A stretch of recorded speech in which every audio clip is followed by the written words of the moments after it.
Hi, I'm Rick Crow, and this is Short Track Stories.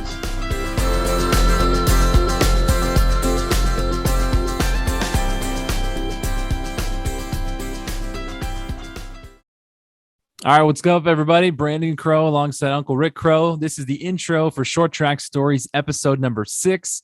Thank you again for tuning in, for watching, and for listening week in and week out. And thank you for the responses. The responses have been awesome.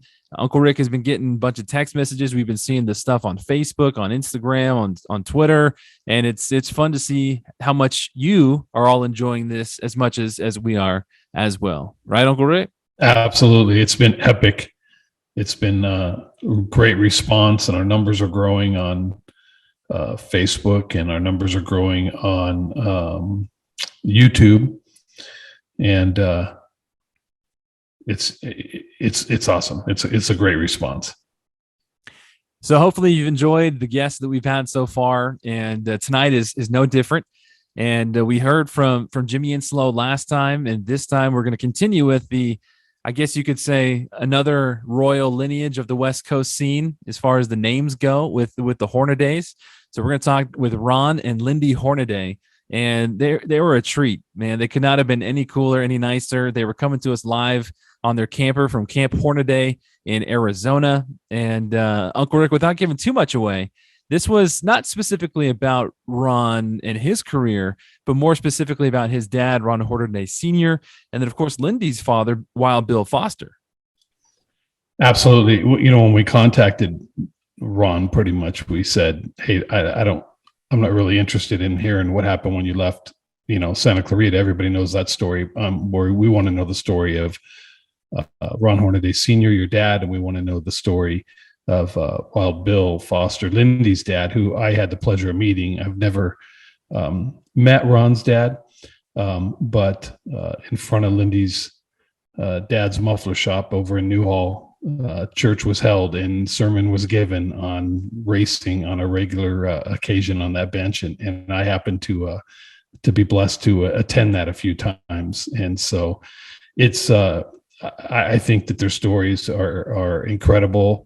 And like I said, once again, it's great to hear the stories of the lineage of our West Coast short track racing, and they're, as you said, they're certainly royalty. Absolutely. So again, thank you for joining us, for following, and please continue to follow, to like, subscribe, and to spread the news, spread the love of Short Track Stories. So without further ado, sit back, relax, and enjoy the Short Track Stories told to you by Ron and Lindy Hornaday. Let's do it.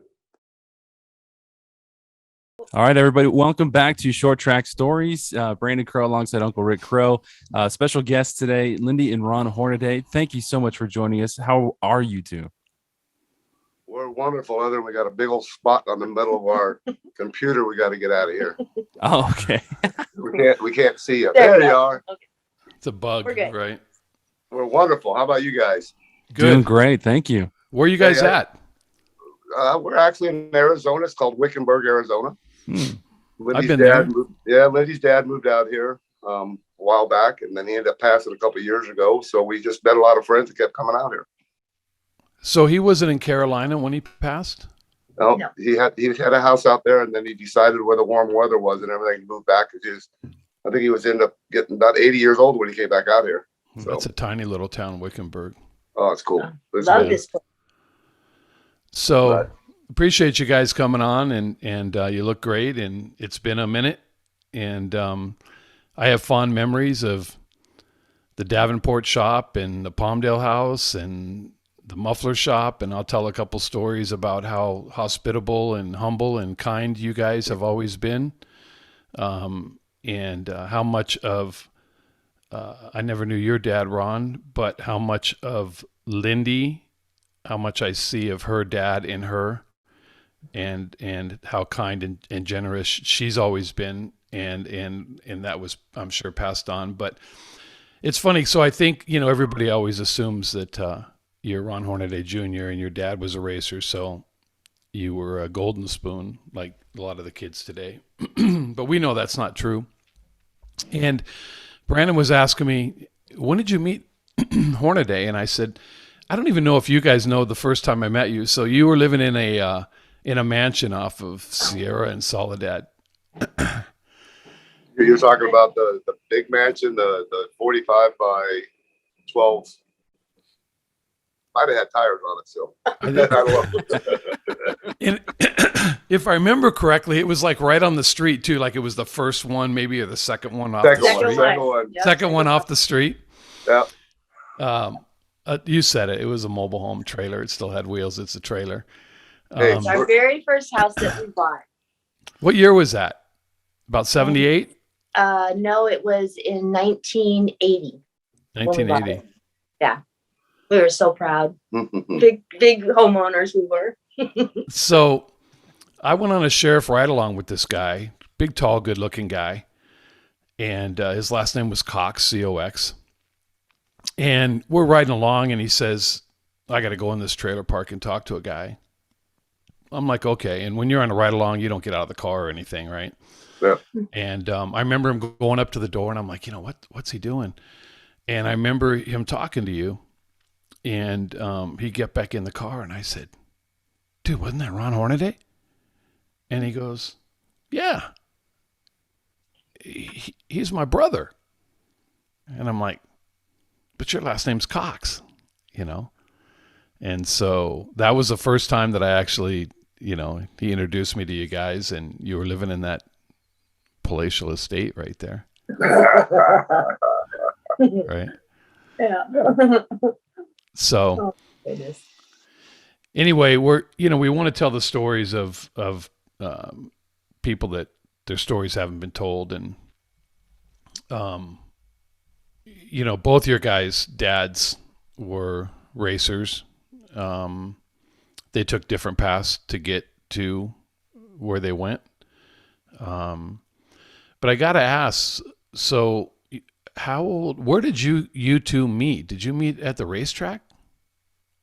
Well, I knew the name Hornaday as Ron knew the name Foster, but we, growing up as kids, we never knew each other.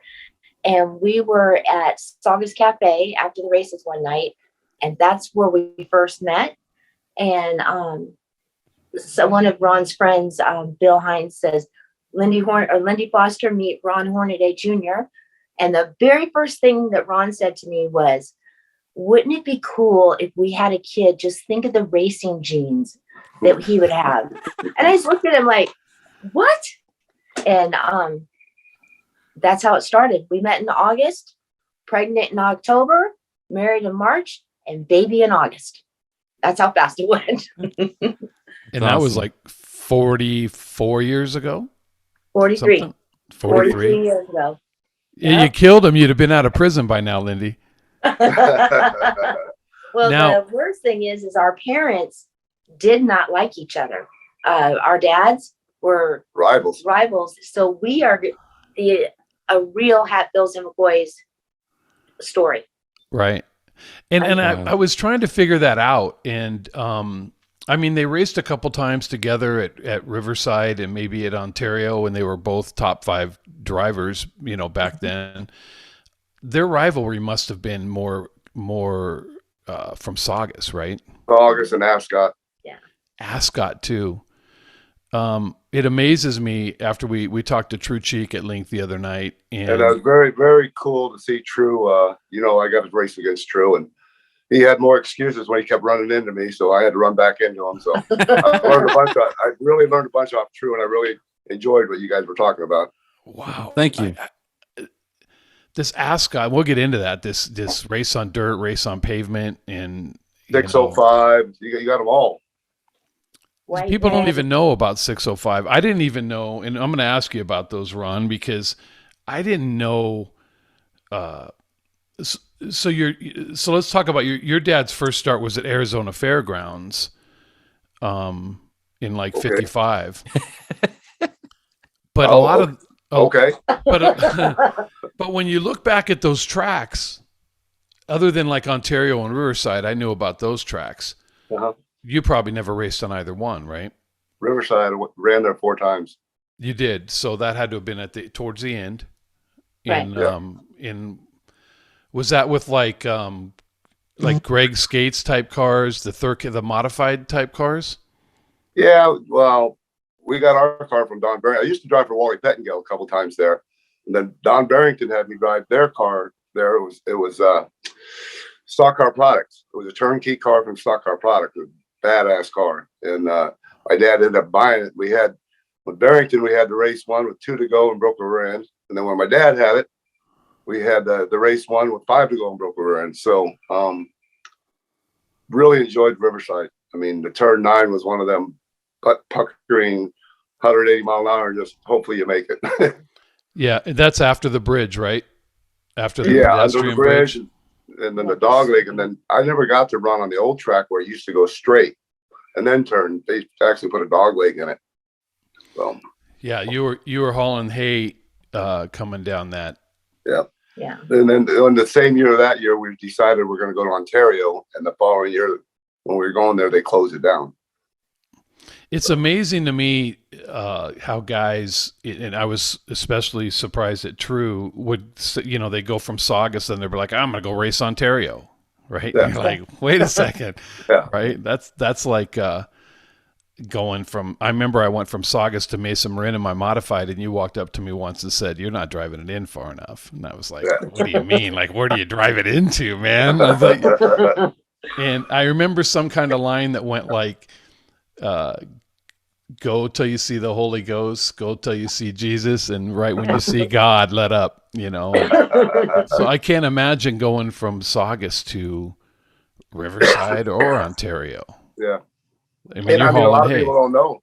Mesa Marin was our Daytona, the high banked half-mile racetrack. I mean, it first couple times there, it puckered your butt because you got to really get in the corner. So. And down in that corner. And Right. I remember going to Mesa in my modified with no windshield, and my helmet was lifting up, and I was like, and I was chasing Rod Johnson Jr. I couldn't catch him, and the alcohol's coming out of his car, and my eyes are burning. I'm like, this is bullshit. Racing sucks. But I was looking, and when we were talking to True, when they talk about go to Bakersfield, I'm like, oh, so they went to Mesa, but they went to Oildale. Oildale. Yep. Oildale. And let me tell you something. Had to be very careful because the Bradshaws and the Earnshaws, and you didn't mess with those boys. It's funny they didn't like our dads racing up there, but No, they liked my dad. They didn't like my dad. Yeah. I'm gonna say my dad they liked. Yeah. Everybody liked your dad, Lindy. But let me tell but you know what? They were the coolest people, but you just didn't get on the bad side of those boys at all. The Earnshaws and the Bradshaws. Yeah. In fact, Eddie Bradshaw's son raced at Mesa Marin. Not against Ron. He raced in a different class. What class was it? It was like maybe a street stock kind of car. But I've got stories about that, but I probably shouldn't talk about those stories. No. We that's what we want. We want those stories, And well, let me first, tell you ain't got enough time to tell the stories we got. Eddie Bradshaw, the only time on the West Coast when if you were fast time, you got to start on the pole was in a 100 lapper. Any other time, remember, you had to start at the back. Yep. And we were at Oildale, and Eddie Bradshaw, who was the track favorite, and my dad were starting on the front row, and how they lined them all up like at a diagonal. And where all the kids are down at the fence and the drivers are sitting out before to get introduced. And this little boy was sitting there saying, Dad. And my dad looked up and he goes, Hey, Eddie, your kid's calling you. And he's like, well, whatever. And the little boy, which was Eddie's son, says, Bill Foster, kill my dad. That's how gnarly awesome. They were there. My dad looked at him and said, what? But that's awesome. And it was good that I'm looking, and I know, Lindy, you were born in 80 something, and Ronnie, you were back in the 50s, right? And so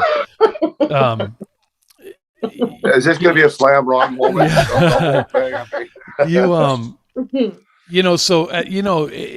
Like when your dad started racing, but you guys, some at like 6 and 7 years old, you were at Riverside in Ontario. And so you guys got to experience that, which is Exactly. nobody knows about that stuff except apparently me, right? But I don't think NASCAR's done a good job of documenting the West Coast guys, that other than the newer guys, obviously like you. and Other those than guys. Ken Clapp, he don't have to write nothing down. Ken Clapp could remember a race in the 1950s and who won it and who finished second. Yeah. Ken Clapp is running the West Coast Hall of Fame, and he's doing a hell of a job. They do, but I almost feel so. I said Ken. I don't know about anybody else running it because I don't Right. know anybody up there. Right. But you brought that up, and you look at a guy like, does McGriff belong in the Hall of Fame? All of them, yeah. He belongs to both of them. Then you got to go to Roy Schmidt, right? Yeah. And they Now, belong. Roy never liked me. I was a young punk kid and always ran into him when I ran Spears' Yeah. car. He wasn't fond of Ron. They belong in the NASCAR Hall of Fame. I don't care if they put a West Wing in it or something, but when you read stories about McGriff flying with Bill France on a plane, he was a clean cut dude, and the West Coast drivers, they belong in the NASCAR Hall of Fame. And my opinion is they can race at the Coliseum all they want, but they need to bring some of these guys in because some of the older people remember, and I just feel like we're a little shunned. And I've heard and that's the problem we're having now is we don't have the older people that understand and know them people. You know, we got to bring it up. We just got done voting on the deal on the Hall of Fame and stuff. So it's amazing where a lot of names come up that you forgot about. And right. It's a whole different the way we're looking at it. Trust me, everybody that you've talked about, they've been talked about. Right. So they are looking into a lot of different, because if it wasn't for our Saturday night racing and our NASCAR local tracks, where would NASCAR be? I don't know, Right. Well, that's what makes, you get to go up the levels. But the thing that's really interesting is we don't know a lot about some of the drivers on the East Coast because we're from the West Coast. So it's so interesting to sit around and listen to the old timers talk about the drivers from the East Coast. Dale Jarrett, Richard Petty, and bring names even up older too. names like Howard Moody. No, how they're bringing Home to Moody, how they brought their names up. Because we didn't know anything about their stories, as they don't know anything about the guys that we know on the West Coast stories. Right. So it's podcasts like this that get these stories out. It's like, that guy had a really cool career and I never even knew who he was. Right. And that's kind of how it is back there. Because there's a lot of guys that have done a lot for the sport that people don't even know who they are. They have no clue. Right. So and they were men, like they were wrestling. Your dad drove that Plymouth Fury or what, that thing had to be a 5,000 pound car. And he, wrestled that thing around Riverside and Ontario. And you look back at their car, Mercuries and Fords and Chrysler. I know the Chryslers had the Hemis, but we never had to race anything like that. Or we'd never raced. Maybe you probably raced some stuff without power steering though, Ron, right? I actually drove her dad's car the last race. Dave Phipps had it going for a little bit with axles. And I got to drive it that 100 lapper and ended up winning with it. Nobody can pass me because I just put it in the corner sideways. It's a 113-inch wheelbase car with drum brakes. It just wore you out, huh? I was done. We needed a bolt for something in a power steering pump and open the back up and take 2 screws out. And here's a bunch of nuts and bolts for the lead tray. Oh, man. But I never knew how Chris Blank lives out here in Wickenburg, and he's the one who helped build that car with Mike Tellico and everything. And he's telling me stories. He said, "Well, you notice the hood and the deck light?" I said, "Yeah, they're all aluminum, you cheaters." And they put them little airplane rivets in and all that shit. And then you guys always said my dad cheated just because his cars looked good coming from. That was a rival came from as a guy from the valley, and the guy not from the valley, Right. Here comes the Valley boys coming up to kick our ass or try to kick our ass. Did you guys? Where did you guys go to high school? I went to Senior High. And I went Did you really? Hart High. And you went to Hart. We're both Canyon boys, but Cowboys. Canyon Cow Pies is what we used to call you, and you called us the Hart Farts. Had I known you went to Semi High, Ron, I would have had you inducted into their Hall of Fame or something, because I have pull there. That's where my kids went. And well, they actually threw me out before I could do it when the assembly came, and you got that big stage down there, and all the kids are sitting on the grass. And I took my motorcycle out of my van and did a wheelie through the whole thing. So That's I was awesome. walking back to see me high. That's still there. That whole quad area. That's Wow. cool. You know, wow. See me high, guys. So, what is your earliest memory of your dad racing, Lindy? Well, it's kind of funny. When he was my favorite car that my dad had. It was number 23, and it was black and turquoise. And my earliest memory of my dad racing is when at the 4th of July parade in Newhall. It was a big deal, a big parade, and everybody had their race cars and their floats and stuff. And I got to be like a beauty queen. My mom had I had a ribbon that said number 23 beauty queen, and hair up in pigtails, and waving at everybody on the car going through the parade. And that I remember more than seeing my dad race on the racetrack, because we always fell asleep in the grandstands before my dad raced. Right. And was that parade down Old Town Newhall? Yep. You can't drive down that street Cincinnati anymore. Road. I know, it's so heartbreaking to go there. It's nothing looks the same, but Those Foster girls were all good looking, Ronnie. You did good. All three of them were. I remember, and your dad's muffler shop has been blown up more in Hollywood than any other freaking place. I just saw it on Sons of Anarchy last year. It got blown up again, and it survived, and you know, right there on the corner. So You want to hear a story about that? Her dad's muffler shop? Yes, sir. So I was working at Galvin Ford, and I got a phone call, and you got 300 mechanics, and they said, "Ron, Hornaday Jr. phone call. Ron Hornaday Jr. In the shop." So I get the shop, and it's Bill Foster. He says, "Ron, what are you doing?" I said, "Nothing." He says, "Meet me up at the shop after work. Bring a 6-pack of beer." Cool. We didn't have cell phones back then. And it's like, well, hell, I'm 20 years old. How the hell am I going to buy beer for Foster? Well, I did, because I was gray haired back there.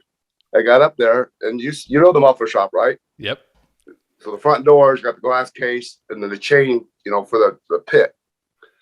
All of a sudden, Foster looks to see who it was. He walks out the back door, goes, puts the chain up, pulls a bender in there, shuts the back door, walks around the corner of the case, shuts the front door, walks back behind the counter, and reaches down and puts a shotgun on the counter and says, "Do you love my daughter?" I said, "With all my heart." He said, "You gonna marry her?" I said, "Well, I'm gonna chase racing for a little bit." He goes, "I got two choices. You have Dodge or marry my daughter."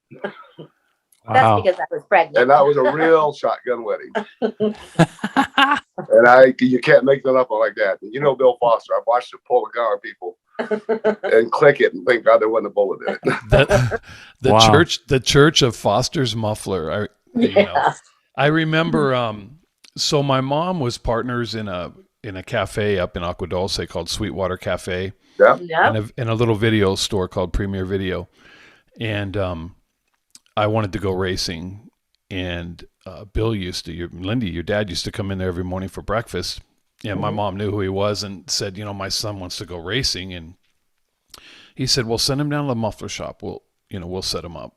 And the next day he brought in a set of harnesses and gave them to my mom, and this was for an enduro car. And I don't know if you worked at the muffler shop then, Ron, or you were just hanging out, but I towed my car down there, and Ronnie you were welding a cage in it, which was just a hoop. Yep. And I was sitting on that little bench in front of Foster's Muffler, which is where all the sermons took place, right? With probably a unfiltered Camel, right? Right. Yep. And I said, "Mr. Foster, why'd you quit racing?" And he says, "When racing quits being fun, you quit racing." I'm like, "Okay, good one." And then he said, "I'm going to call you Ricky Dicky." That's dad nicknames. I was from then on Ricky Dicky every time I take a car in there. So I remember I wrecked that car and I brought it back a couple weeks later, and Ron welded on it, and then I wrecked it and I brought it back and Ron welded on it, and then Ron said to me, "Are you going to race?" And I'm like, yeah. And he goes, "If you don't learn how to weld, you're going to go broke." And I was like, oh, fair. So there was some good lessons taught down at Foster's Muffler. Wow. you know, the good old days. And Mhm. what I remember about your dad, Lindy, and Foster's Muffler was, it was like the barber shop. Like most communities have that barber shop, but no. It was Foster's. If you were local, you went to Foster's Muffler, Yep. and there were always people hanging out there telling stories, and your dad was always tinkering on a Coke machine or something, you know, if there wasn't a Mhm. muffler to be done. And it was, and he was very hospitable. And that's what I've always found about, you know, you guys as well. So Ronnie, what was your first, recollection of your pops racing?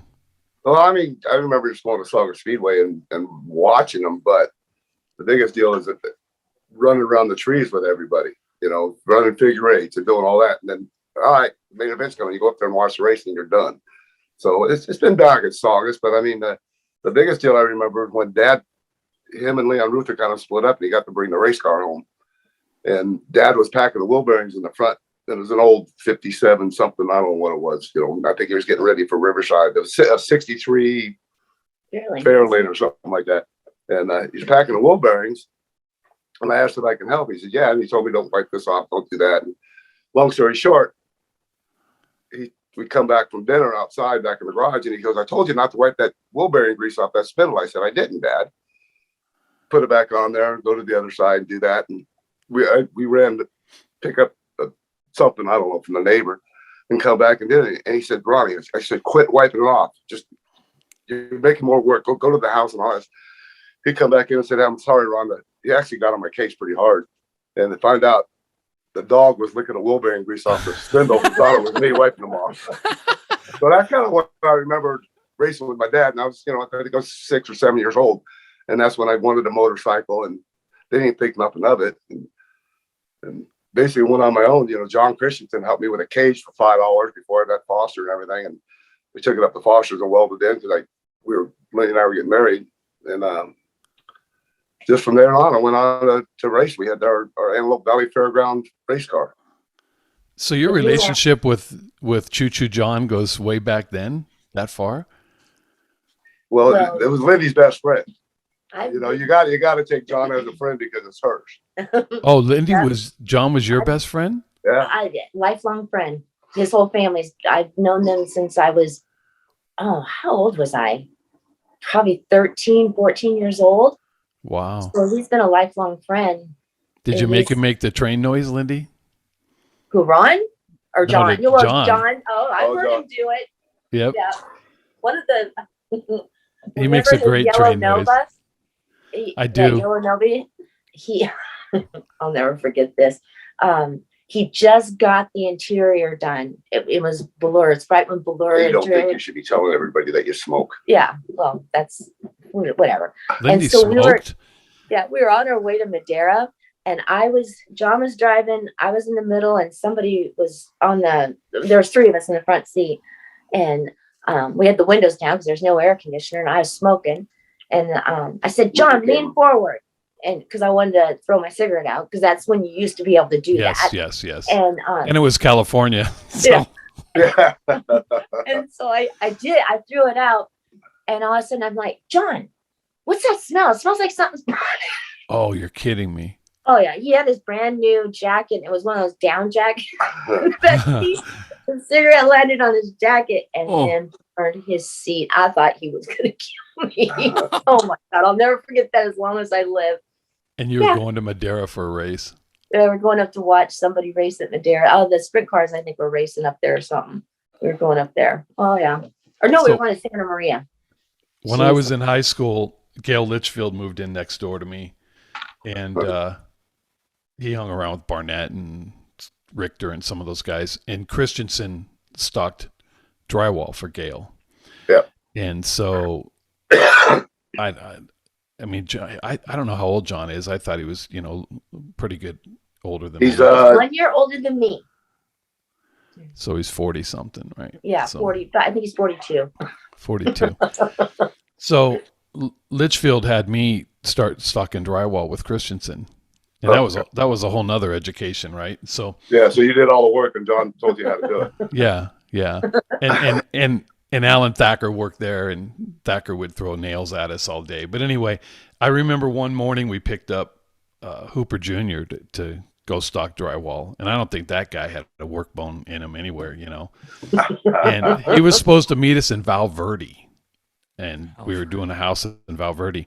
And Hooper Jr. shows up in this Mustang, and he did donuts on the basketball court in Val Verde like the whole day while John and I were stocking drywall. And John got into him a little bit. So the next day he was going to ride in the truck with us so he would get to work on time. And it was probably 6 a.m. and Hooper Jr.'s in the middle of the truck, and he goes to light up, and it wasn't a cigarette. Uh-oh. And John made him ride in the back of the truck. John goes, "Get your ass out of the truck and get in the back."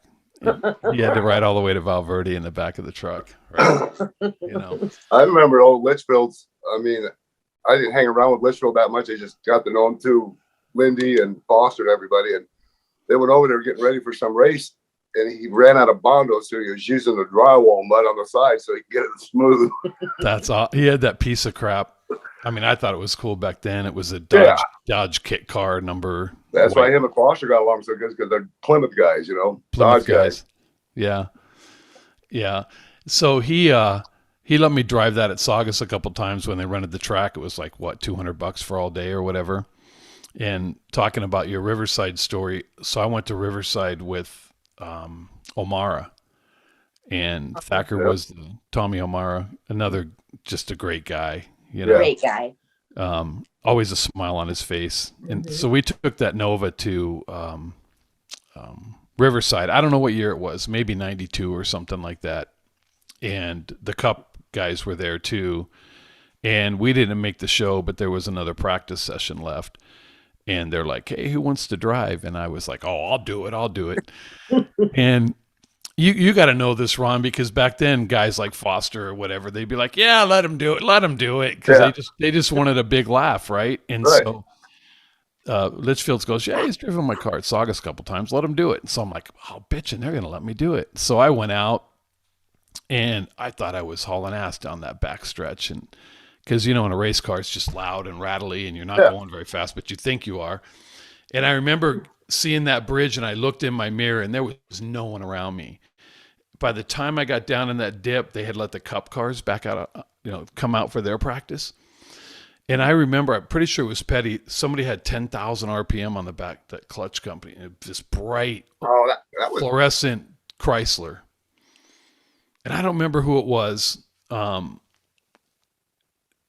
Probably somebody from Palmdale up in that area or whatever. But anyway, they passed me, and they were probably doing 250 miles an hour, and I was probably doing 40, thinking I was hauling ass, right? And I remember going into turn 9, and every official NASCAR hat in their white pants was standing on that track just going, like, get the hell off the track, right? Today they'd ban you for life, right? But, Back in the day. Yeah. When you used to tow with your pops, Ron, you guys he had the Galpin sponsorship, but open trailer, no fenders, and a Ford pickup, and you guys were on the road. Yeah, basically. But I mean, my dad's always had like a ramp truck with Don Knowles on the back, or I remember Herschel driving one of their cars. I remember Don Knowles helped building them and setting them up. It was pretty cool. That's why my dad was from the Valley, because he had the funding, or whatever you want to call it, The money guys. Yeah, the money guys.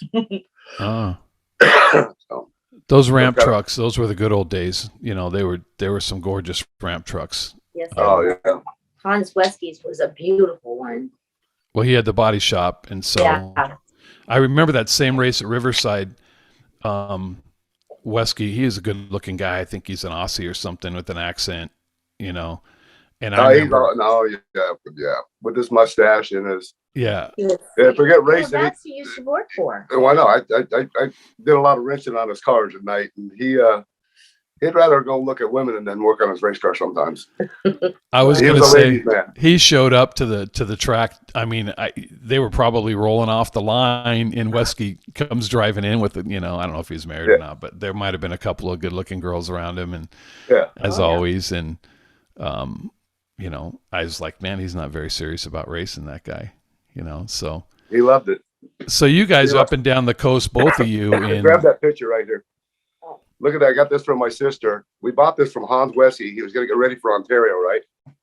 You probably remember this car. It's ready for paint. This is my first race car, my Chevelle for Saugus. I was Our going own to. car. I have that on my notes right here. That was the first car I ever remember. You was it? And did you paint it orange or like school bus yellow or something? Orange with a yellow kind of up to the roof. Yeah, The those were so bad. Those cars were so came bad. from Hans Wesky because it had the gas hole in it for Ontario and everything. And here it was, drum brakes. They had those big tires, you know, that would stick out on the sportsman cars. And Yep. I don't know if you knew it or not, but my Hamer Toyota late model that I raced at Saugus, it was your old Riverside body. It was your old Phoenix body that you had bondoed all the windows and everything in. Yeah. For aerodynamics, like there was no rivets or anything. Somehow it ended up on my Saugus late model. And when I got it, I think I got it from Bobby Lyons. Bobby Lyons. You know, we picked up the whole thing because it was all together and and I remember showing up for tech at Saugus and they were like, what the hell are you doing? Like, why did you do this? And why did you bondo all the rivets in and all this stuff, you know? And I'm like, this is Hornaday's old Phoenix body, man. This is history right here. You know? And then I remember one night they went to tow me off the track and I never ran bars in the front of my car. And they hooked up to these little 1-inch square tubing and the tow truck driver drove away and he drove away with the nose, the hood, and the two fenders. Tore them right off the front of the car. All the part you gave me was still intact on the back, and you know it was gorgeous. But was your dad Lindy a Dodge man through and through? Like, did you guys tow with Mopar always? Dodge trucks? But like I remember our cars. Like my mom had a Thunderbird, and he had a Ranchero. What year was that Ranchero? 57. It's 57, and every time my mom drove it to the valley, we caught on fire. Every single time. And then he bought a Lincoln. And we've had, remember Big Bill Hines used to work? Yes. So it was Rick, Grant, Big Bill, myself, Lindy, her and mom and dad were all going to dinner. And he's got up over the top of the hill past her old house. And he hangs a right. When we hung a right, you know how fast he was going because both hubcaps come off the left side of the car. Flex. Climb out, go get the hubcap, no deal. So. Yeah. So going over the grapevine to you guys was nothing because you guys had gone to Altamont and Oildale and did you ever go to San Jose? No. I've been to San Jose. Yeah, I've been there. I've never raced there. I never knew it was a track till True said it. Yeah. Yeah, I mean, that's when I burned this. You got to remember when I first started racing, I had a 78 Courier and I had a 3,400 pound 64 4-door Mercury towing to Antelope Valley Fairgrounds with a 78 Courier. From where? From her dad's shop.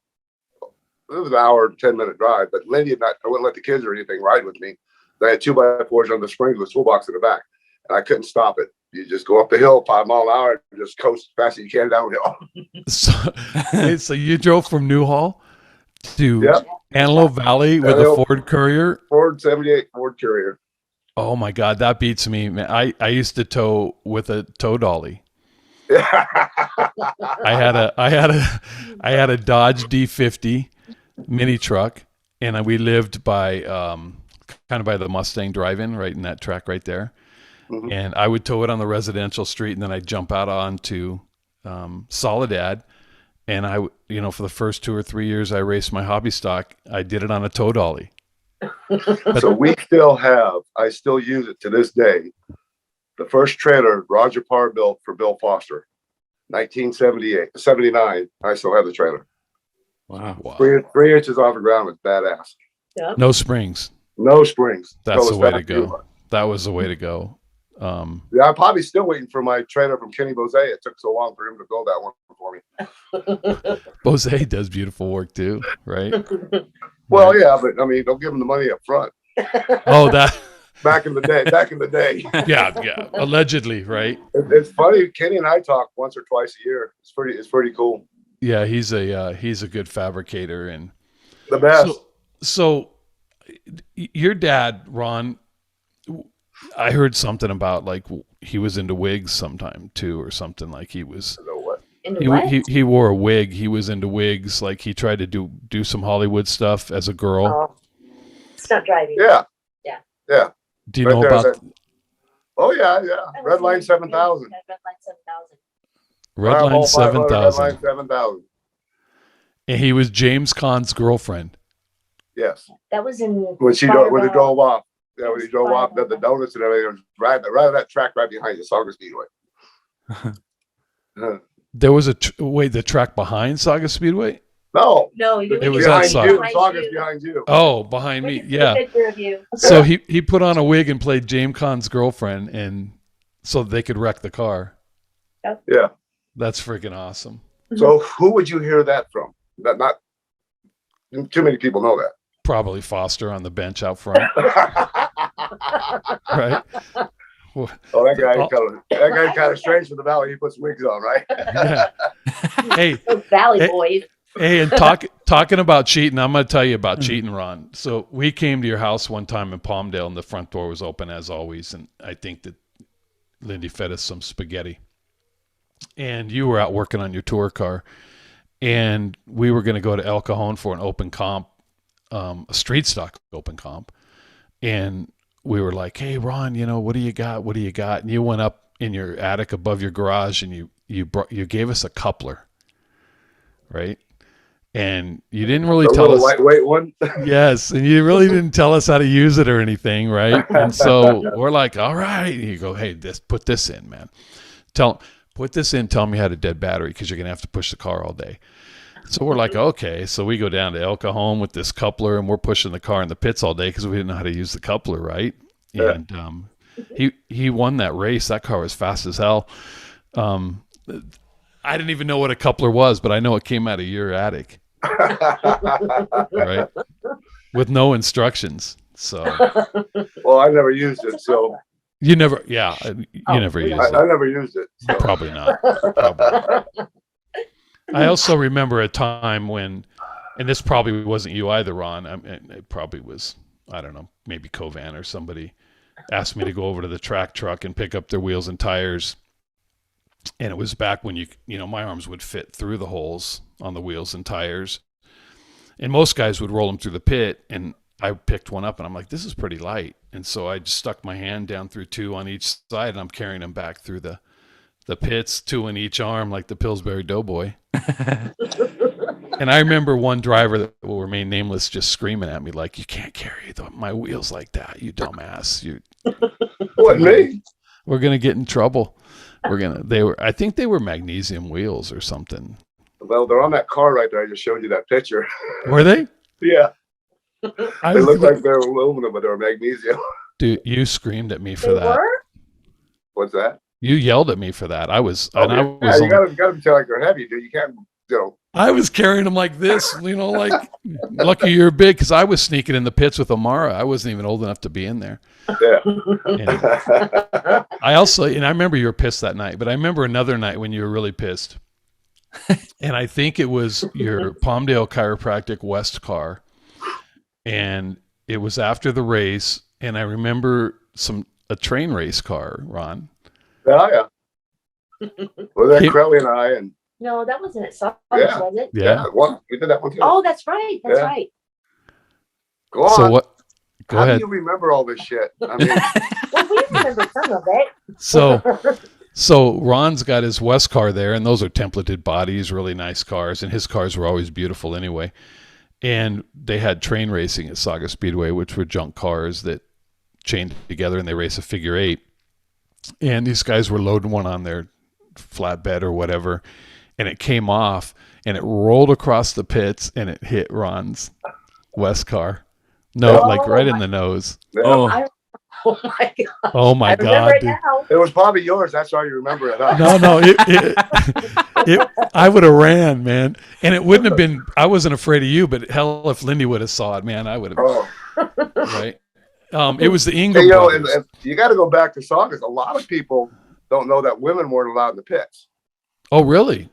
Yeah. I didn't even know that. When I was racing, the girls weren't allowed in the pits, and we had to wear white pants. Right. And then, it trickled down a little bit where, no short, but you got to have. I'll tell So she's at.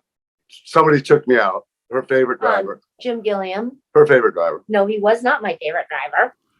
And well, I So anyway, thought he took you out. Tell the story. Yeah. So I waited till, after the races, everybody waited at the fence and then they'd open it and then everybody could go in the pits. And I walked straight up to Jim Gilliam and I told him off about him taking Ron out. He's just looking at me. And then I walked over to Ron so proud and I said, "You don't have to worry about Jim Gilliam. I just went over there and told him off." He says, "For what?" I said, "For taking you out." He goes, "He didn't take me out. I took myself out." I said, "You what?" I had to walk back over there and apologize. Oh my God. Jim Gilliam. And he probably was one of the gentleman gyms, right? All the gyms were gentlemen. No, Ron, what was Bill's nickname for you, Ronnie? Hornaday. He'd always call me Hornaday. Yeah, you never had a nickname. You're like True Cheek. You guys were just standalone like Madonna.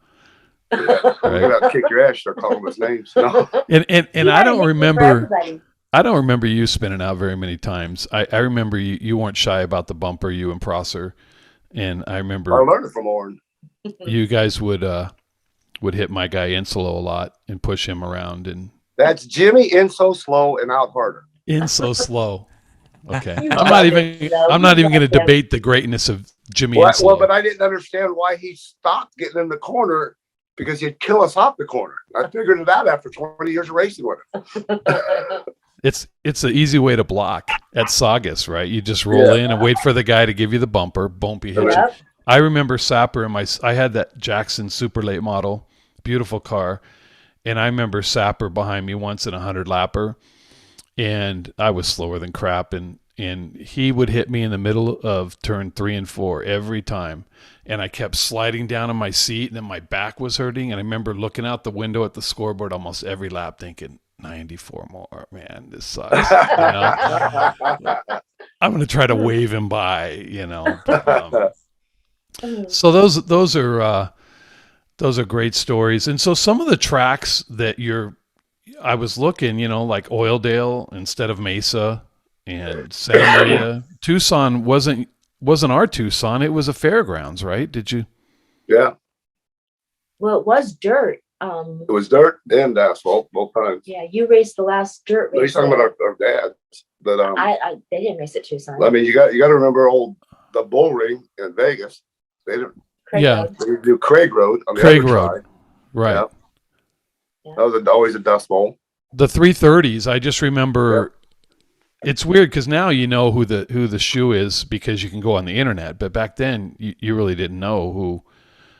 If you knew who a guy was, then you knew he'd been around on those little, the tours at the end. But Phoenix also, they list races as Phoenix, but your dad didn't race at Phoenix. Where were they racing there? I remember Don Knoll. I used to drive Don Knoll's car hauler out there, going there, and then that's when Coors Light and everybody had big banquets and all that stuff before the race, and Don raced it?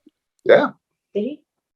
But your dad's, it wasn't PIR. Had to have been another track in Phoenix that they raced at. My dad never did. Yeah, they used to run at Firebird. I thought maybe that's what it was because it's listed as a different track. Right. Yeah, it would have had to been Firebird. Speedway 605. That was, what kind of speedway was that? That's gone too. That's a half-mile, little tighter corners than Mason Marin, but pretty well banked. And I remember going there with my dad. They built a brand new fastback Mustang with the tires were 14 inches wide, sticking out the fenders and everything. And that somebody's can never handle. He never got that thing to go around the racetrack, but it was fast down the straightaways. Remember they had the lines in the corners, like it's almost like lines you'd see on the interstate. I love that. And then they had railroad ties around the bottom. Yeah, that was. Wow. Yeah. What about Whiteman Airport? That would have been right down by. That was my favorite. Yep. Really, Lindy, tell me about that. No, I love that. There's no back straightaway, no back fence. You just come off a bank, and 1 and 2 was banked, and it dropped off, and you're flat, and then 3 and 4 was flat, and then back uphill to run the bank. How big of a track was that? I don't remember how big it was. It had to been. It was bigger than Saugus. I know that. So. Yeah. What are your memories of that track, Lindy? Huh?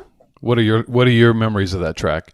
Well, my biggest memory of that track. Well, I loved going there because the racing was good, but they had a picture at Whiteman, and we wouldn't go to Whiteman every weekend. We'd go there maybe once a month, once every 4, 5, 6 weeks.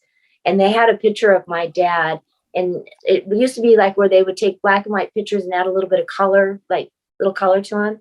And I still have this picture, and it was like $6. And I saved my allowance for like 3 months to buy that picture because it was at Whiteman.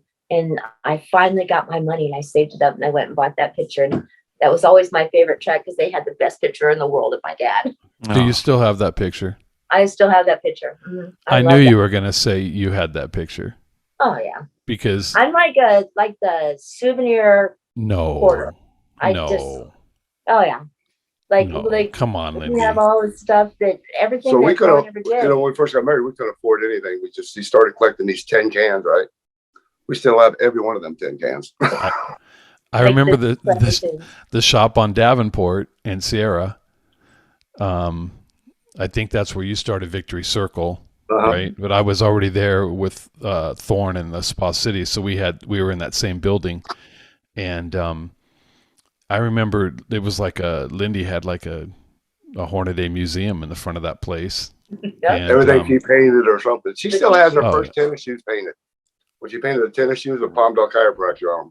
Well, I mean, let's be honest. She was a marketing machine. I remember the Spears sippy cups that looked like fuel jugs.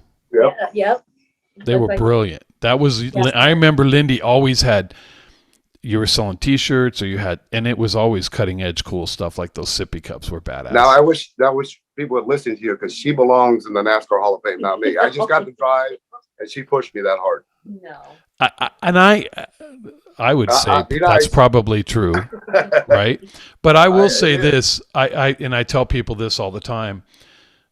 I have never, and even with Drew, he said it takes what it takes to be a great race car driver, and it's heart and passion and the willingness to put in that work. And I had never saw, there was one guy, my best buddy Garrett Cromsite, and I tell him all the time, you are the only guy that I've ever known since Hornaday that has had that kind of drive and will and passion to just go race whatever it is, wherever it is, and be good at it, you know? And I admire that about you. And I know Lindy pushed the shit out of you. And I remember sometimes her having to straighten you out a little bit. But speaking of like, how about the turkey, the Pearsonville races?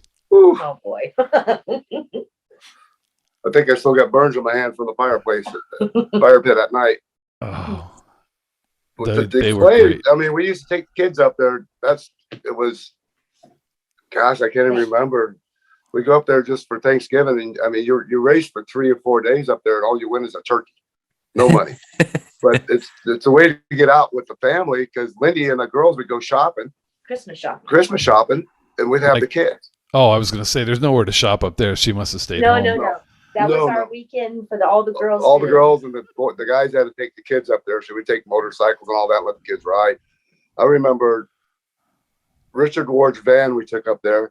Jack Long and I had an old Howell car and we put a quickie body on. I still got pictures of this thing. Badass. I got 2 sheets of Lexan. Remember Randy Sweet when he came to Mason Run and made that? Yeah. Tried to be the fastest. I remember this Pearsonville car. Yeah. Well, we built it in the garage and we couldn't get it out of the garage. The wings were so high, so we had to cut some of it off. So we got about 3 inches on it. So we got an open trailer with a box van. And I'm driving and it's like, hey, this thing's just like really dragging. It's got no power and everything.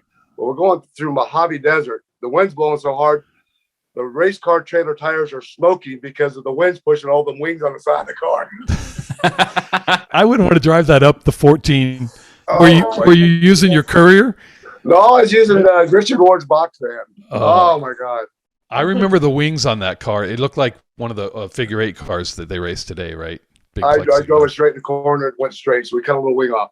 I said, Jack, cut the whole thing off. We ended up only with a piece about this big on the side and in the back. It plowed so bad. Oh, and then we were racing all that Lexan. halfway through the race, the night before, you got to understand that the kids were cooking something and left the stove on. And it smelled like propane. So we told the kids, you can't cook no more and everything. And this is in Danny Grove's motorhome. So we're out there racing, and all of a sudden on our campfire, bellowing black smoke. Red flag comes out. I drive off the racetrack. Danny Grove jumps on. We drive all the way out in front of the racetrack. And Jack Long was burning that Lexus that came off that car that night. Oh, man. It was a cloud blowing black smoke. You thought it was the camper on And we fire. thought it was a camper on fire. Long, Oh. I guess he goes back further than I thought, too. I know he was always Jim Kent's guy, but Yeah. he Him and was Lindy a- were best friends then, Yeah. too. It was John Christensen. And we had to John make a Long, trophy for him because we'd play games. We couldn't afford to go out. So we played games at the house, Monopoly. Monopoly. Right. And we had to get a little trophy for him because You guys make it sound like you had modest beginnings. Come on. Like, let's Oh, be yeah. honest. You should have seen us. We would put all our money together, our quarters together. We would play Monopoly. And Jack, if he was winning, is giving money to the kids and Yeah. paying for everybody's property. But when he was losing, it was miserable. Yeah. So we got him a trophy. A trophy about this big. And it had this little baby on it, like in diapers, crying. We gave it to Jack. Brandon's For a his sword sportsmanship Brandon's a and sword Monopoly. loser, too. Oh, You my know. gosh. Yeah, so Jack, I just remember him working on Jim Kent's car Yep.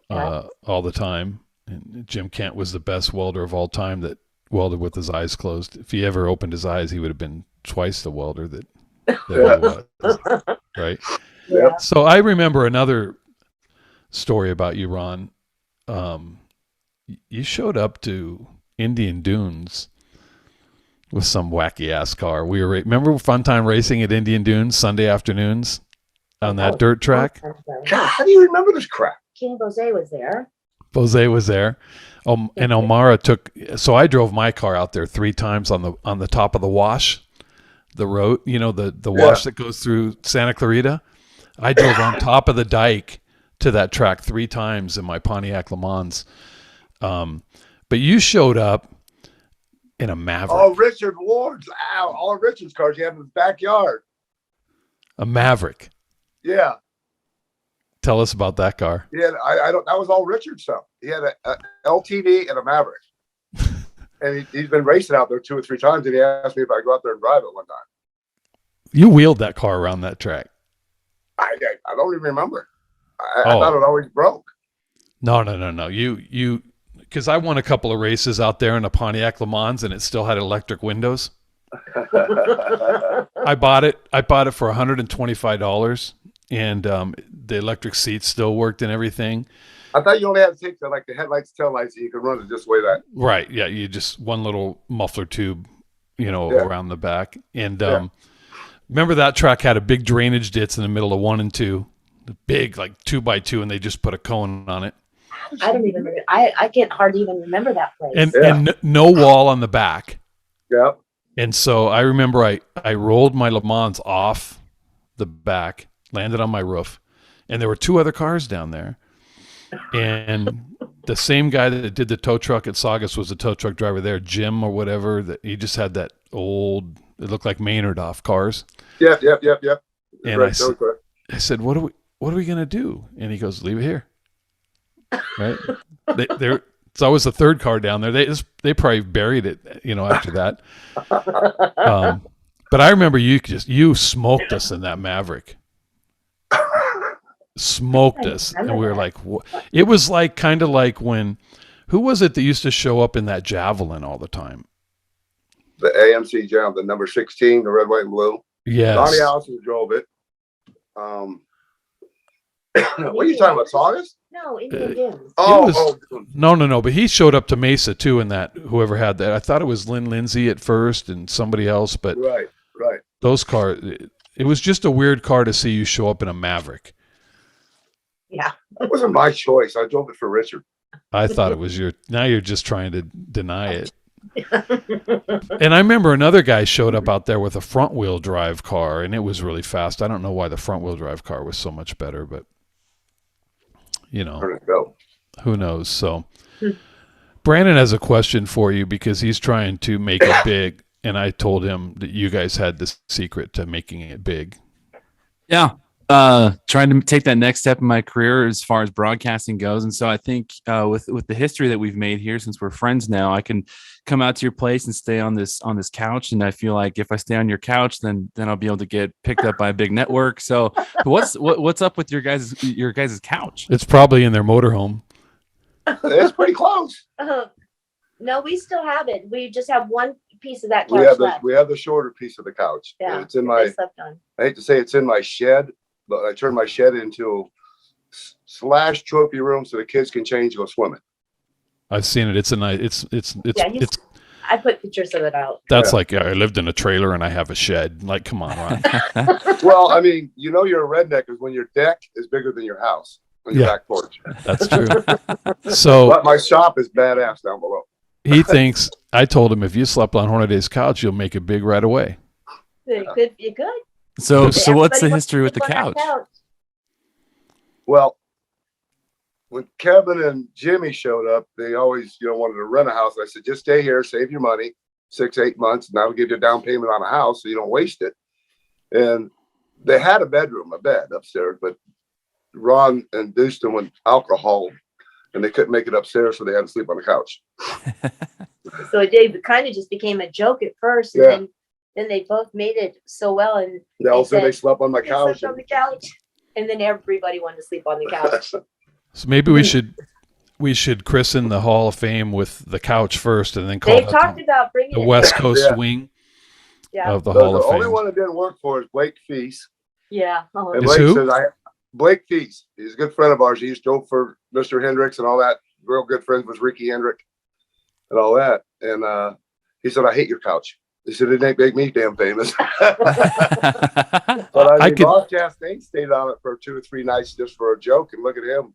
He reminds me a lot of you too, Chastain. Like, I just remember there was no finesse in you, really, Ronnie.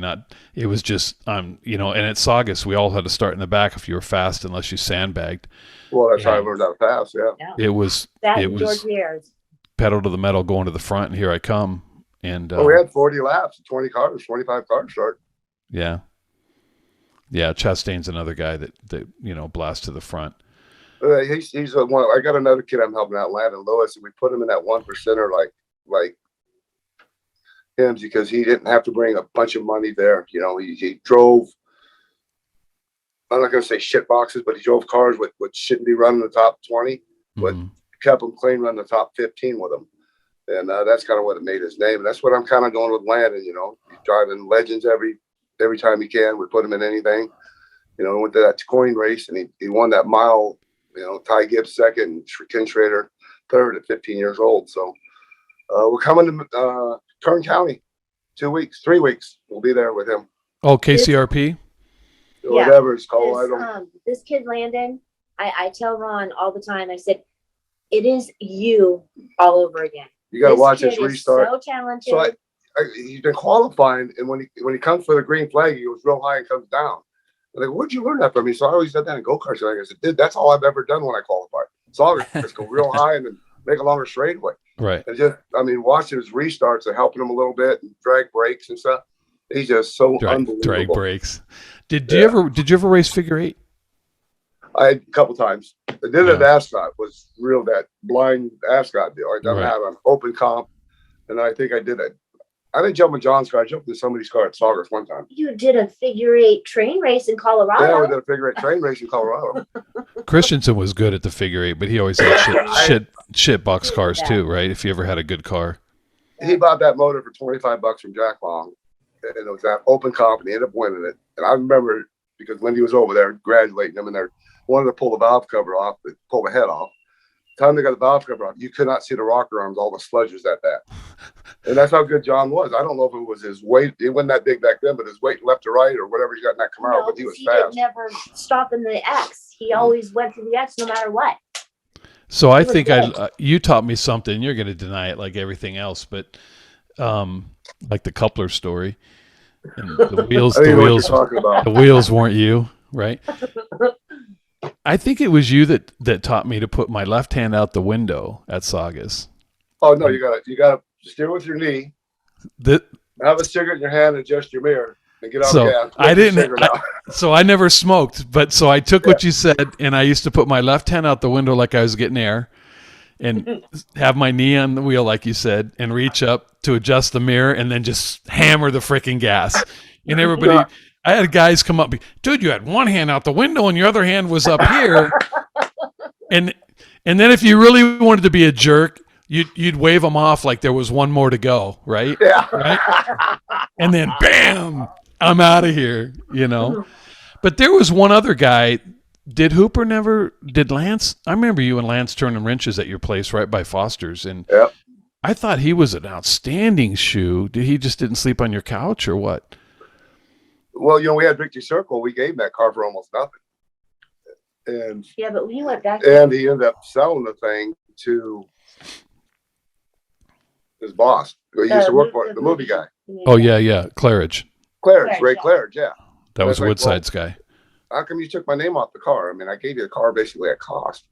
He goes, it's not mine no more. I sold it. I said, we give you a car at cost and you make money off of it? How does that work?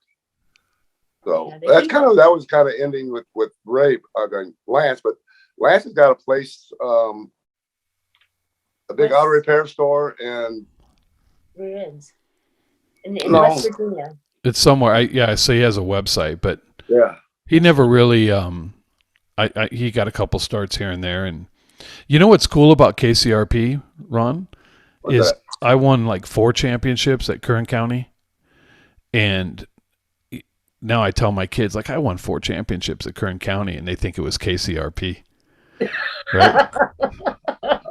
It's the coolest thing ever. Like I tell. You know what? Shh. This was the one that Ronnie, he was the one driving. All right. Oh my gosh. Remember when my kid Ronnie was racing at Kern County Yeah. and he kept trying to get by you? You do a great and job of him. You were giving him all kinds of lessons. And then he jumped out on the outside. Remember? And Ron said, "What in the world did you get on the outside?" He says, "Because that guy was giving me brake jobs in the corner. I couldn't pass him. He didn't know any better than get on the outside." That was you. I know. I remember it. I learned that shit from your dad, Junior. Like three CP. We used to call him C3PO, right? He was in that little '97 Camaro lookalike, and John was on his crew, and Yep. but he was a good kid. Yeah, I raced We against still him. have and- that car. Come on. I still have that car. Foster brought it back there. 3 weeks ago, I just took the motor out because I needed the transmission for my little hot rod I'm doing. We're gonna talk about that. Yep. We're gonna. So, Lindy, Well, were you we'll do a mad at show me? Were you Lindy? Were you mad at me? Because you're like, No, oh no, no. now I know You that. taught him how to drive. No, it's just I was just thinking, and I was like, that was Rick driving because Ronnie says, I couldn't get by him. He kept giving me brake jobs in the corner, and then he jumped on the outside. But you taught Ronnie a whole bunch. You're the one that made him move out there. Yeah. Because if you had a pushy car at Saugus and you just go in the corner and park it and wait for the guy to hit you and then you take off. Yeah. I won a main event in '94, my modified, and Phipps and Blankenship were running 2 and 3, and they beat the shit out of me for all 50 laps. And I had built this square rear bumper, and I turned it to where the diamond of the square was pointing backwards because modifieds had the round bumpers in the front. And so we go over to the claim area, and Blankenship gets out, and he goes, "Dude, I beat the shit out of you. You didn't feel me?" And I go, "No." And I looked at my rear bumper, and I looked at his, and it was caved totally into the. So then Phipps comes up, and he goes, "Dude, I was underneath you on the last lap, and you cut me off." And I said, "Dave, how many of these have you won?" And he goes, "I don't know, like 30 something." And I said, "That's because you make better decisions than me." Right? This is my first win. Go away, right? So you keep thinking of what you're saying, and if you remember the days where Covan had that Buick Regal, Oh, gorgeous car. badass, the whole four-wheel disc. Here's mine, got drum brakes and shit. They keep beating the shit out of me, running into me. I said, "John, quit doing it." I fixed him, and to this day, he probably still don't know why he hit the fence when he ran the back of me. I put a 2-inch piece of PVC cap that filled it with water. When he hit me, it blew up, and his front tires went straight. That's awesome. That's I don't like think lead to this shot day, coming out of guys' cars, the lead BBs here and there, Yeah. So Covan must have went to see me high also. No, No. I don't know where he went. Thought you guys were buddies in high school or something. No. So we know you're busy. This has been awesome. I want to know. Retired. We can wait. Let's make another show. We got lots of stories. We'll go as long as you. We want to talk about our dads. We'll go as long as you guys want to go. I mean, you guys probably have to play bingo or something. I mean, that's this afternoon. Yeah. Bar bingo. Yeah. Let me see if I have any more. No. So, Lindy, your dad took a little different path than Ron's dad, and so Ronnie's dad was racing, and your dad is a Korean War vet. And he built. Well, Ron's dad was too, though. Both our dads were in the service. His dad was a Army, and my dad was a Navy. And Ron's dad had to go into the service. He had two choices: go to jail because he got into trouble doing something stupid, or and that's when the judges at that time was like, either go to the Army or you're going to spend some days in jail. And so Ron's dad went in the Army and my dad went in the Navy at the same time. And then a lot of people don't know, Bill never owned his stock car other back in the early days. He always did off-road stuff. He had Roger Mears, Rick Mears, Malcolm Smith, everybody. And that's where Lindy came from. Not a bunch of toys. She learned how to dig bottles, rocks. If you want to see the outside of my coach, she had everybody around this town taking her out collecting rocks. And I got to take them back to North Carolina, 2,200 miles. Yeah. I love rocks. So both your dads were Korean War veterans then, if they were in at the same time. Yeah. God bless them. Yeah. Yeah. It's amazing coming here. For one, you can pick up all the girls you want because they're all on walkers. The Wickenburg girls. But the vets, I mean, with NASCAR, I got an opportunity to go to Iraq. And what an honor to see our troops and everything. I was there for 7 days, and flak jackets, bombs going off and everything. The CNN and all the things don't do us our military justice, but I go out of the way right now to thank our police officers, military. I mean, I'll walk across the street and shake their hand. So both of my boys are in the military right now. One's Army, one's Air Force. Tell them thank you so much. Yeah, I'm proud of them. And my oldest has been in 10 years in some special forces stuff, and my youngest he's been in 1 year. He's a firefighter in the Air Force. So we moved to Utah, and then he got stationed at Vandenberg, and we wore from Simi, and I'm like, crap, now I just moved away from my kid, right? But anyway, you went to Iraq. Tell us about that, Ron. What did that do to you? What did it feel like? Did you go, Lindy? No. Just Brendan Gone, myself, Jack Rouse, Richard Childress, and Brendan was sponsored by Kodiak then, Kodak, and he brought a bunch of instant cameras in there, and it's amazing when you go there, is you're signing autographs to our military guys who are fighting for us, and they say, "Can you send that to sign that to my mom? I want to send it to her." I said, "Your mom can get one from me when I get home. I want to sign one to you so you can hang it up on on your deal." But flying in, we're supposed to stay at some hotel, and all the itinerary, just so nobody can catch up on us, was wrong. We got in a big old bus, blacked out windows, went to Camp Andy. Camp Andy was one of the first camps we built back there, and it was called Camp Andy because when there were bullsholes in it and clearing the lots off to put all the barbed wire and everything around, the kid got run over by the tractor and got killed. So that was our first casualty there. And if you guys look back, the first communications pilot that got shot down when we were on the Blackhawks. She was a girl higher than us to communicate off that. They bring it back down to our rigs, and she got shot down, and we brought her body back with us. What's so amazing about our military, within 24 hours, they're back on American soil with one guard with that flag and everything over him. And when we had a football, we always played cards at our house on Monday nights. We had a game. And I told them no more football on Monday nights because they don't stand up for our American flag. And they thought I was a hypocrite. And I said, I got to see these young people fighting for our freedom with that American flag draped over them. So if you were not going to stand up for that flag, you don't need to be in my shop anymore. Amen. And when I went to the house and she came up there crying because they called me every name in the book, we canceled the game after 22 years of playing cards. Amen. So. I hear it in your voice too. You know, Oh, your dad's stood for that flag, and my oldest, they call him a 9/11 baby, Oh, what? and a 9/11 baby. It's all the kids from his generation. He said, "Dad, the first time I ever saw you cry in my entire life was 9/11. I remember waking up to go to school and you were crying and said, 'You're not going to school today.'" And so that whole generation that he's in are all kids. And when he asked them, he was a drill instructor, you know, "Why are you here?" 9/11, 9/11, 9/11. Good. Aw. Good. You know, so God bless them all. That's a great story Yeah. to share, Ron. And I have good No, memories. They don't know what your son's going through and the troops and everything else. I mean, It's awesome. Yeah. I scared the shit out of me. I got to sleep in the bunkers with them and everything, and take showers in our cargo ship things with little hoses coming out, and the bombs going off all night long. Right. And Lindy with her new CBD stuff is really helping the vets out now with their PTSD and stuff. PTS and stuff like that. It's really doing a lot of good. So And the kids here are worried about their college debt. Yeah.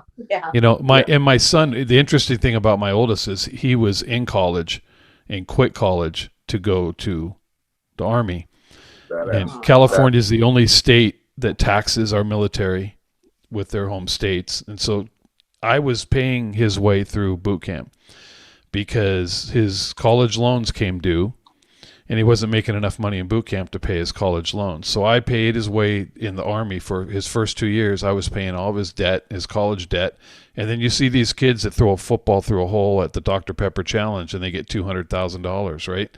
Yeah. You know, at a bowl game or something. And I always tag that with, hey, how about we maybe pay off the military guys' debt a little bit first, you know? Yeah.